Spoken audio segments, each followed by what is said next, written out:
It is Possibility Monday.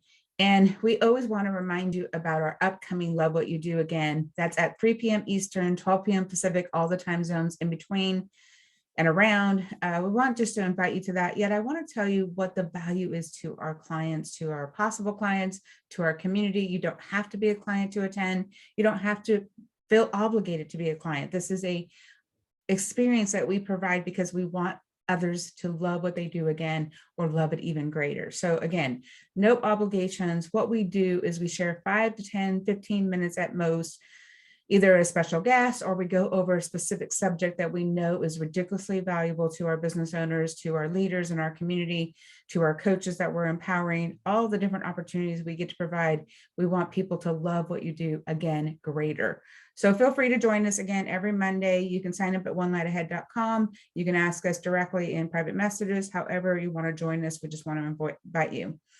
What are we going to be talking about this week? So funny thing, some people have been asking me about my curls, and it was just recently that I realized just makes me happy. As you can see, I love curls, and I got complimented on this week, and I thought about it, and I thought, I've been wearing my hair like this since I was a child. One of the things that I thank my mom for is that, I obviously got that immediately implanted in me. So it just became part of the journey of who I was.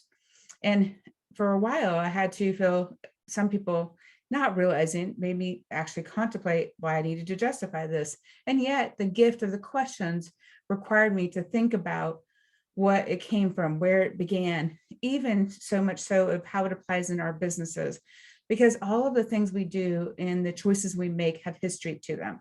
As you've read, those of you that have read Slaying the Onion, I talk all about the history layers and a multitude of layers there are to our history. So I want to share a little bit about ours, because everything we do in our Q&As, everything we do in our future membership program, our programs, our coaching is about helping people build bridges and understanding how their day-to-day choices and actions, etc., show up, and then how they may need to reframe them.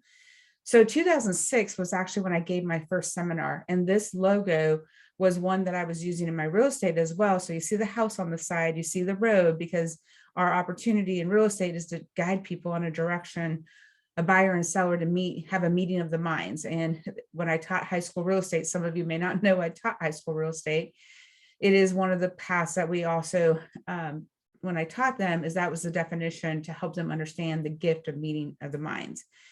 And in our Possibility Monday, which is always an opportunity for us to ask a question of this Monday, I saw a post recently that said, we only have so many Mondays till spring. And I was like, yes, I love spring. And I'm thankful to jump through winter. And yet, as the beautiful song in the Rose says, without the winter, we wouldn't know how to appreciate the spring. And that's true at all the different aspects. So again, why I'm sharing these specifics, and we'll dive more into the Q&A, into our specific journeys and some other articles, etc.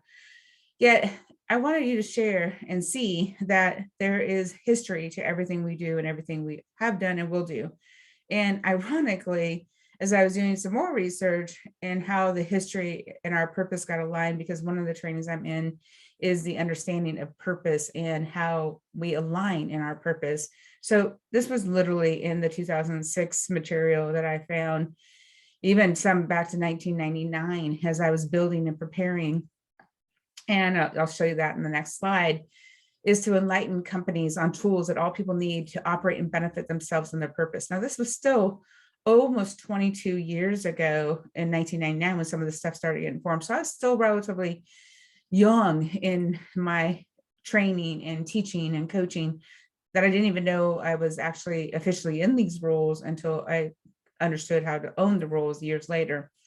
I get to supply information for all industries. I get to remind individuals that they have learned, or what they've learned or forgot. Again, that conscious competence, unconscious competence, etc. And you get to provide people to learn how to step in each other's shoes. And one of the other value aspects is as we learned our values, we learn how to understand where our voids are. And I spent a long time understanding my voids, understanding what I was missing, understanding opportunities to learn how to grow myself as well as grow others. I mean, a lot of people didn't know that I worked at 15 years old at the public defender's office because I qualified for a specific training program because of our voids. So it opened a door for me to understand the business world 10 times faster than somebody at 15 years old, or waiting tables at, I think it was 17, and learning how to make tips. I mean, just years of years of years. Many people say I hold my age well, considering my baby is 26 years old. So, the gift, and my children are across the board from there. So what will I do to continue leading my purpose? And that's going to be my question today for Possibility Monday, is how am I continuing to lead the purpose that's driven within me? And what we'll talk about in the Q&A today is the opportunity to understand how it shows up in our statements and our values, etc. And one of the ladies that we hired to help interview our clients and get our terminology and clarity of our values, because we got to give somebody permission to understand that there's been years upon years of experiences and successes and lessons that we got to grow through our clients, and our clients got to grow with us. And those are some of the things that I want to wrap up with, is that when you take the time to write it out, this is from 1999. You can see there's check after check. And this was, I revisited it in 2014. I revisited it in 2009. I revisited it literally today. And the fun part about it is that there's things that are all about awareness of how do I get more purposeful about where I want to go to the next journey.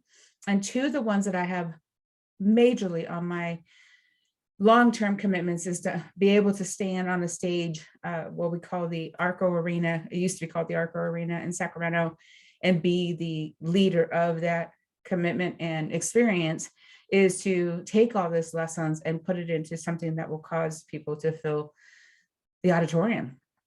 That is a future journey. And the other one is to create a retreat. And this was written in 1999. I'm sure quite a bit has changed. And yet this was part of my awareness of things that I wanted to include, things I was just thinking out loud, and things that I'm preparing to do in the future.